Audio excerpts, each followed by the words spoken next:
স্বপ্নের পদ্মা সেতুর 11তম স্প্যান বসেছে, দৃশ্যমান হলো 1650 মিটার। মৌলভীবাজারে উৎসব মুখর পরিবেশে শুরু চা পাতা তোলার কাজ, উৎপাদনে নতুন রেকর্ডের আশা। ময়মনসিংহের ভালুকায় কারখানার বর্জ্যে নষ্ট হচ্ছে ফসলি জমি, প্রতিবাদ অভিযোগে মিলছে না ফল।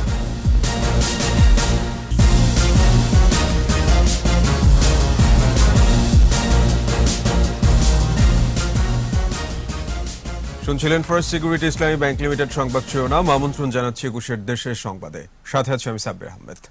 পদ্মা সেতুর 11তম স্প্যান বসানো হয়েছে, এতে করে দৃশ্যমান হলো সেতুর 1650 মিটার। সকাল 8টায় শুরু হয় কাজ, পরে 9টার দিকে ভাসমান ক্রেনে থাকে স্প্যান বসানো হয় সেতুর 33 ও 34 নম্বর পিলারের উপর। আগের বসানো কাঠামোর সঙ্গে এখন দৈর্ঘ্য দাঁড়ালো 1650 মিটার, যার মধ্যে জাজিরা প্রান্ত থেকে 9টি স্প্যান মিলে 1350 মিটার এবং মাওয়ায় একটি অস্থায়ী সহ 2টি স্প্যান নিয়ে 300 মিটার। সেতু কর্তৃপক্ষ জানিয়েছে, নির্ধারিত সময়ের মধ্যে প্রকল্প সম্পন্ন করতে দ্রুত এগিয়ে চলছে কাজ।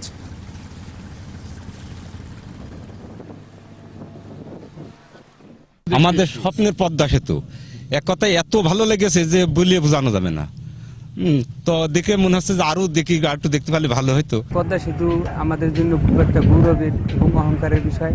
তো এই পদ্মা সেতু চতুর্দিক ঘিরে পর্যটক আসবে, বহির্বিশ্বের মানুষ আজকে আমাদের বাংলাদেশ সম্পর্কে জানতেছে। আগাম বৃষ্টিতে মৌলভীবাজারে চা গাছগুলো ভরে উঠেছে নতুন কুড়িতে। উৎসবমুখর পরিবেশে শুরু হয়েছে পাতা তোলার কাজ।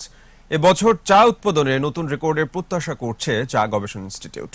মৌলভীবাজার প্রতিনিধি বিকুল চক্রবর্তীর রিপোর্ট, জানাচ্ছেন রত্না জামান। প্রতি বছরই ডিসেম্বরের শুরুতে নতুন বছরে বেশি পাতা পাওয়ার জন্য কেটে দেয়া হয় চা গাছের উপরের অংশ, আর 3 মাস গাছের পরিচর্যা করে এপ্রিলে গাছে আসতে থাকে নতুন পাতা। শুরু হয় চায়ের মৌসুম। এবছর ফেব্রুয়ারির শেষে এবং মার্চ ও এপ্রিলের শুরুতে পর্যাপ্ত বৃষ্টি হওয়ায় মৌলভীবাজারের চা বাগানগুলো ভরে গেছে সবুজে সবুজে। এবারে আমাদের 2টা পুষা রুজি হবে, এবার আমাদের পাতির ফসল ভালো হয়েছে। আমরা প্রথম পাতা তুলতে আসি, আমরা প্রথম বৃষ্টি পাইছি, পাওয়ার পর থাকি আমরা চা বাগানে পাতা পাইছি। শুধু যা পাতি একটু হইলে আমরা 2 টাকা পাই, আর এমন কিছু আমাদের করা কিছু নাই। আর তাই এবছরও লক্ষ্যমাত্রার চেয়ে বেশি ফলন পাওয়ার আশা চা বাগান মালিক ও ব্যবস্থাপকদের। পাঁচটা চা বাগানের চাই আমরা প্রোডাকশন শুরু করে দিয়েছি এবং দেখতেছি ভালো বা খুব ভালো চা আসছে, ফলন আসছে এবং চা বেশি হবে আশা করছি। দেশের চাহিদা 85 মিলিয়ন ক্রস করে 90 মিলিয়ন পর্যন্ত আমরা উৎপাদন করতে পারবো। আর লক্ষ্যমাত্রা ঠিক রাখতে পোকামাকড় দমনে নিয়ম মেনে ওষুধ ছিটানো ও মাটির উর্বরতা রক্ষায় পরিমিত সার ব্যবহারে সজাগ থাকার পরামর্শ দিয়েছেন চা গবেষকরা। পোকামাকড় রোগবালাই দমনার্থে আগে থেকেই যেন তাদের ওষুধ, কেমিক্যাল এগুলা যেন জোগাড় করে রাখে। অনুকূল আবহাওয়া বজায় থাকলে এবং সংশ্লিষ্টদের আন্তরিক প্রচেষ্টায় এবছর দেশের চায়ের সর্বোচ্চ রেকর্ড 85 মিলিয়ন কেজি ছাড়িয়ে যাবে বলে আশা করছে চা বোর্ড। রত্না জামান, 21 টেলিভিশন। ময়মনসিংহের ভালুকায় কারখানার বর্জ্যে নিষ্ফলা হয়ে যাচ্ছে শত শত একর ফসলি জমি। পোশাক কারখানার রং আর রাসায়নিকের পানি নষ্ট করছে ক্ষেতের ফসল। স্বাস্থ্য ঝুঁকিতে আছে এলাকার মানুষ। প্রতিবাদ কিংবা অভিযোগ করেও হচ্ছে না কোনো সুরাহা। ভালুকা প্রতিনিধি SM জাহাঙ্গীর আলমের সহায়তায় আফসানা নীলার রিপোর্ট। কারখানার বর্জ্য মিশছে ফসলের ক্ষেতে, ধোঁয়া বিষাক্ত করছে বাতাস, জমি হারাচ্ছে উর্বরতা, বিপন্ন হচ্ছে পরিবেশ, জীববৈচিত্র্য। এই চিত্র ময়মনসিংহের ভরাডোবা ইউনিয়নের। এক্সপেরিয়েন্স টেক্সটাইলের অপরিশোধিত বর্জ্য ছড়িয়ে পড়ছে পুরুরা, ভাটগাঁও, রংচাপড়া, ভরাডোবা সহ আরো কয়েকটি গ্রামে। নষ্ট হচ্ছে ফসল।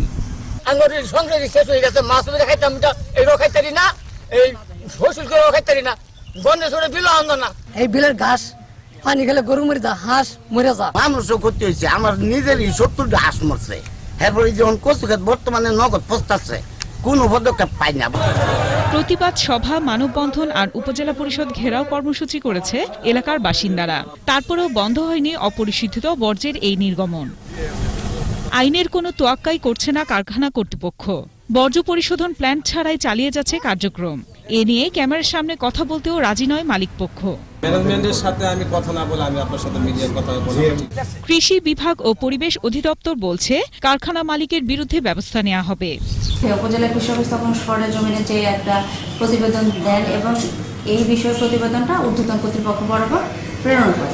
সমগ্র বিষয়টা আমি ডিজি মহোদয়ের সাথে আমাদের ডিজি স্যারের সাথে কথা বলেছি এবং এটা রিপোর্ট আকারে অতি সত্ত্বর পেশ করবো, স্যার যথাযথ ব্যবস্থা দেবেন। দ্রুত বিষয়টি সমাধান করে পরিবেশ ও কৃষকদের জমি রক্ষার দাবি স্থানীয়দের।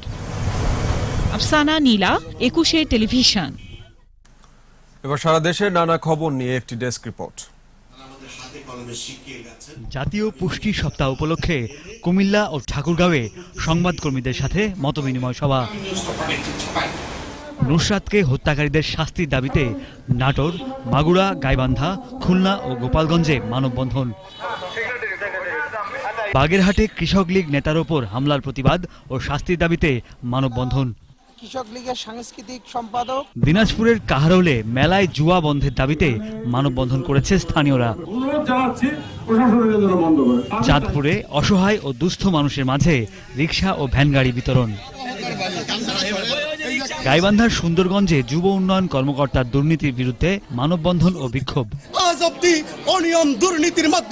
মাদকের কুফল সম্পর্কে গণসচেতনতা বৃদ্ধি ও সামাজিক আন্দোলন গড়ে তুলতে লক্ষ্মীপুরে আলোচনা সভা।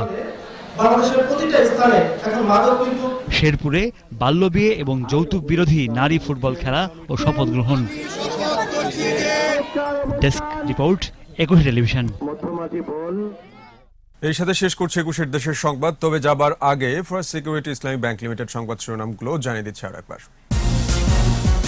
স্বপ্নের পদ্মা সেতুর 11তম স্প্যান বসেছে, দৃশ্যমান হলো 1650 মিটার। মৌলভীবাজারে উৎসব মুখর পরিবেশে শুরু চা পাতা তোলার কাজ, উৎপাদনে নতুন রেকর্ডের আশা। ময়মনসিংহের ভালুকায় কারখানার বর্জ্যে নষ্ট হচ্ছে ফসলি জমি, প্রতিবাদ অভিযোগে মিলছে না ফল।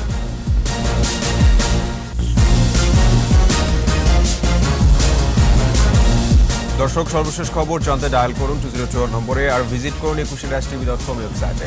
এছাড়া ফেসবুকে লগ ইন করতে পারেন facebook.com/2124 অনলাইনে। এতক্ষণ সাথে থাকার জন্য সবাইকে ধন্যবাদ। পরবর্তী সংবাদ দুপুর 2টায় দেখার আমন্ত্রণ রইল। 21-এর সাথেই থাকুন।